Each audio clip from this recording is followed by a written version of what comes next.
Before we begin, take a moment and notice where you are right now.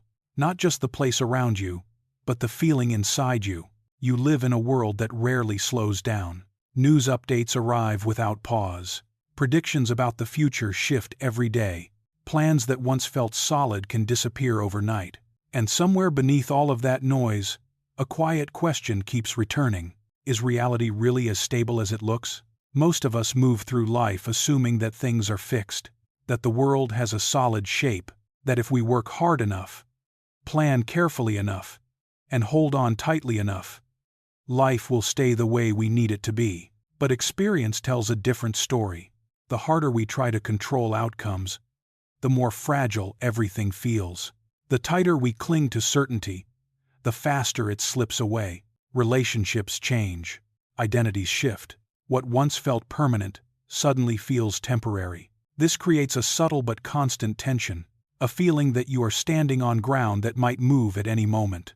You may not always put this into words, but you feel it when anxiety rises without a clear reason, when success does not bring the peace you expected, when uncertainty feels heavier than any single problem. This channel exists for moments like that, not to overwhelm you with theories, not to argue beliefs, but to explore a deeper question that both ancient wisdom and modern science have been asking for centuries. What if reality is not what it seems? What if the instability you feel is not a personal failure, but a reflection of how the universe actually works? Buddhist philosophy and modern physics, though born in very different worlds, both point toward a surprising insight, that what appears solid, separate, and permanent may be far more fluid, interconnected, and uncertain than we were taught to believe. And if that is true, it changes how we understand fear, control, and even ourselves. So let us begin here, with a question that may already belong to you. At first glance, Buddhism and quantum physics seem to belong to entirely different worlds. One was born from silent forests and long nights of meditation. The other emerged from laboratories, equations, and precise instruments. One turns inward, the other looks outward, yet both begin with the same human impulse: to understand what is truly real. Buddhism approaches this question through direct inner observation. It does not ask you to believe blindly.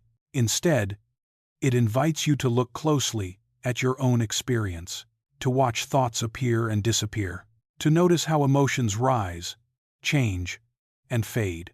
Through careful attention, it reveals that what we call reality is shaped by conditions, perceptions, and constant movement. Quantum physics takes a different route. It observes the universe at its smallest scales, using measurement, experimentation, and mathematical models. And what it discovers is deeply unsettling to common sense. Particles do not behave like solid objects. Certainty gives way to probability. Events cannot always be predicted, only described in terms of likelihood. Despite their different methods, both paths arrive at a similar realization. Reality does not behave the way our everyday intuition expects it to. The world is not a collection of fixed, independent things. It is a dynamic web of relationships, influences, and processes. This does not mean science becomes spirituality, or spirituality becomes science. They are not the same language, and they do not serve the same purpose. Quantum physics does not teach how to end suffering. Buddhism does not aim to calculate particles, but they are not enemies either. Instead, they stand side by side, each illuminating a different aspect of the same mystery. One examines reality through disciplined inner awareness, the other through disciplined external observation. Together, they gently challenge a deeply rooted assumption we all carry, that the world is solid, separate, and fully under our control. And once that assumption begins to loosen, a new way of seeing becomes possible. For many people, the word emptiness immediately triggers fear. It sounds cold. It sounds like loss. It sounds as if everything meaningful might disappear. When we hear emptiness, we often imagine a void, a blank space where nothing exists. And naturally, the mind resists. Because who wants to believe that their life, their love, or their struggles amount to nothing? But in Buddhism, emptiness does not mean nothingness at all. Emptiness points to the absence of independent existence. It does not deny reality. It redefines how reality exists. To say something is empty means it does not stand alone by itself. It has no fixed, unchanging core that exists independently from everything else. It arises because conditions come together, and when those conditions change, it changes too. This is where emptiness and interdependence meet. Nothing is empty on its own. Everything is empty because it is connected. The fear many people feel when hearing about emptiness comes from a misunderstanding. We assume that if something is not solid and permanent, then it must be meaningless.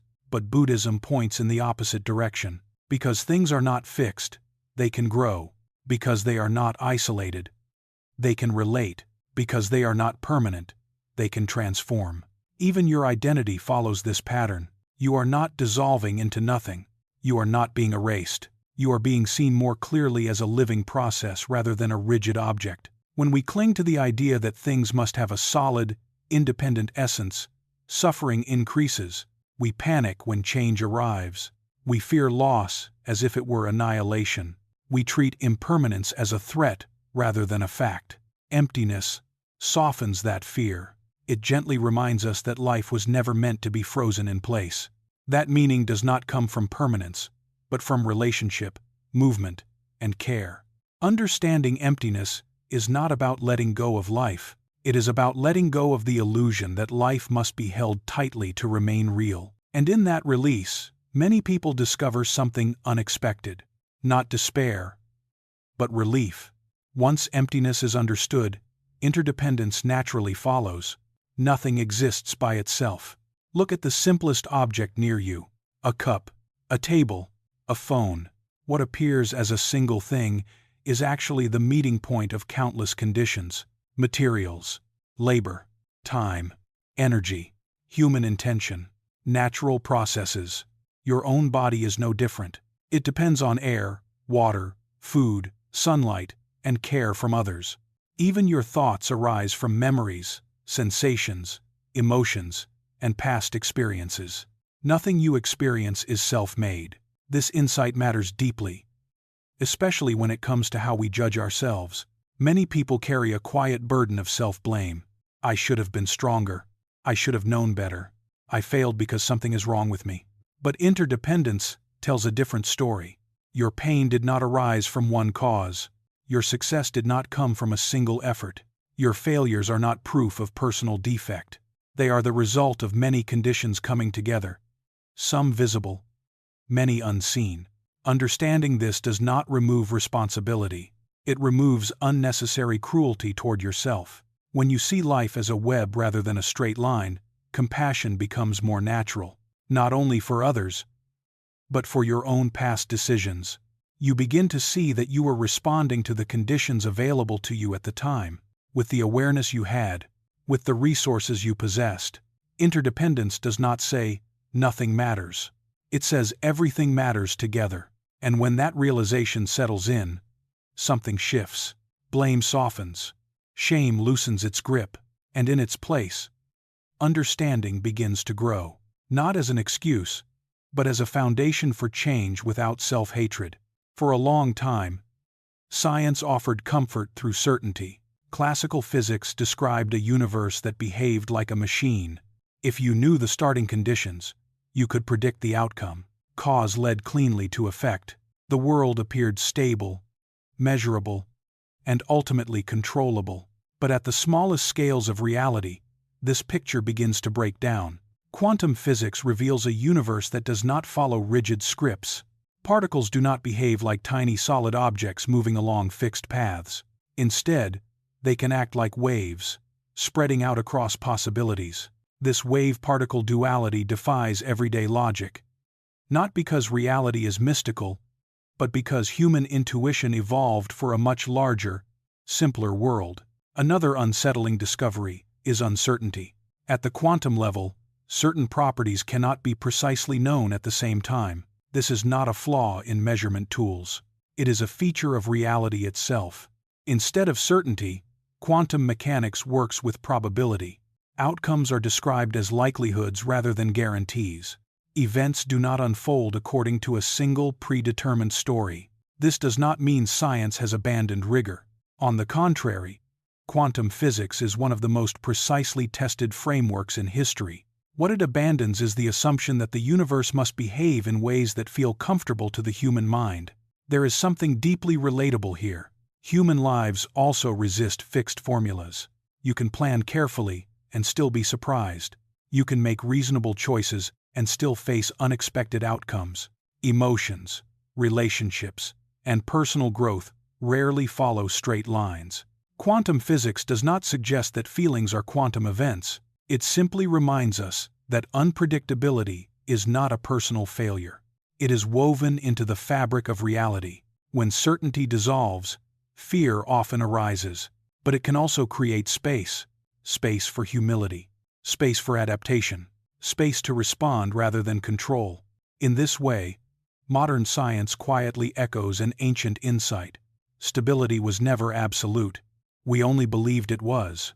If there is one point where Buddhism and quantum physics resonate most deeply, it is interconnection. In Buddhism, this truth is expressed through dependent origination. Nothing exists in isolation. Everything arises through relationship. In quantum physics, this insight appears in phenomena such as entanglement. Particles that interact can become linked in such a way that they behave as a single system, even when separated by great distances. This does not imply communication or intention. It reveals a level of connection that challenges the idea of complete independence. These are not the same explanations, and they do not belong to the same domain. Yet both point toward a universe where separation is not as absolute as it appears. For the modern listener, this insight carries emotional weight. Many people feel deeply alone, disconnected despite constant communication, surrounded by others, yet inwardly isolated. This loneliness often feels personal, as if something is missing or broken inside. But part of this pain comes from how we have been taught to see ourselves, as separate units, as self-contained individuals standing apart from the world.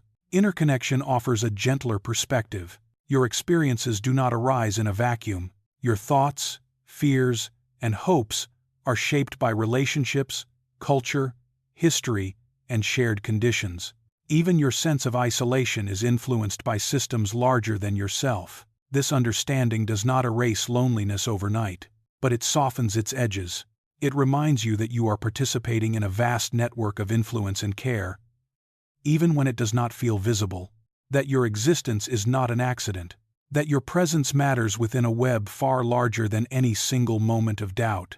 Separation feels real, connection is deeper, and recognizing that difference can quietly begin to heal what isolation has made heavy. Many people move through life feeling exhausted, not because life is always harsh, but because they are constantly trying to control it.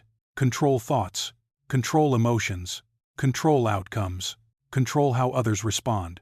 This effort creates a quiet but persistent tension.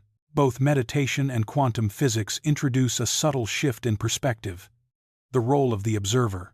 In meditation, observing does not mean fixing. It does not mean suppressing thoughts or forcing calm. It simply means noticing what arises. A thought appears. An emotion follows. A sensation passes through the body. Nothing needs to be pushed away. Nothing needs to be held onto. This kind of observation creates space between what happens and how you respond.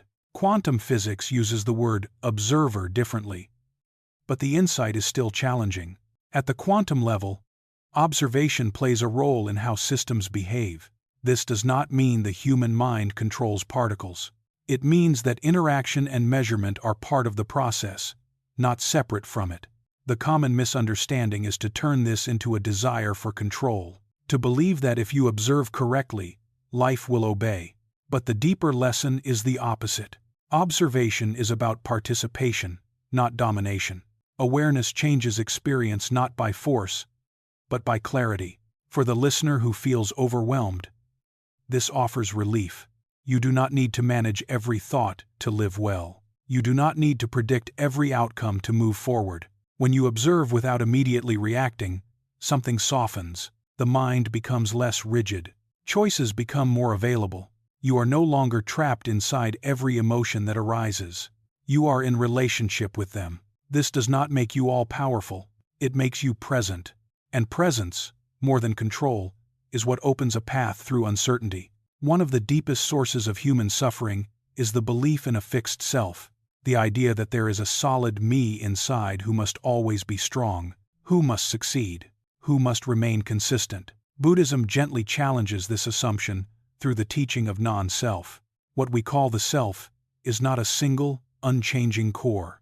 It is a process made up of 5 interrelated aspects: the body, sensations, perceptions, mental formations, and consciousness. These elements arise together and change together. None of them exists independently. None of them stays the same. This does not mean you do not exist. It means you exist as movement rather than a fixed object. Modern science offers a useful parallel, though not an identity. At the quantum level, systems are described in terms of probabilities rather than definite states until interaction occurs.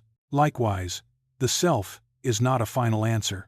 It is an ongoing pattern shaped by conditions. Much suffering comes from clinging to an image of who we think we must be. I should not feel this way. I should have outgrown this. I should be someone else by now. But if the self is a process, then change is not failure. It is natural. When this understanding settles in, self-judgment begins to loosen. You become less harsh toward your own uncertainty, less threatened by contradiction, less afraid of growth that moves in unexpected directions. You are not broken for changing. You are alive. And seeing yourself this way allows compassion to replace pressure, not as an excuse to stop growing, but as the ground from which genuine growth becomes possible.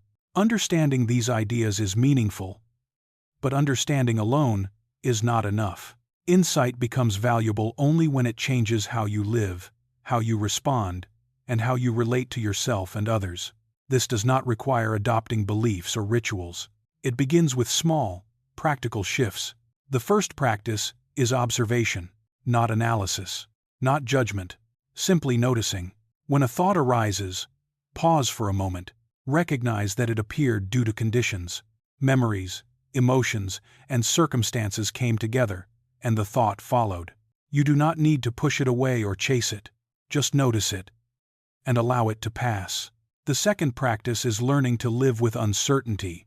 Modern life trains us to seek guarantees, but both science and Buddhist insight point toward a different reality. Life unfolds through probabilities, not promises. Accepting this does not mean giving up effort. It means releasing the belief that control equals safety. When outcomes remain open, resilience becomes more important than certainty. The third practice is cultivating compassion.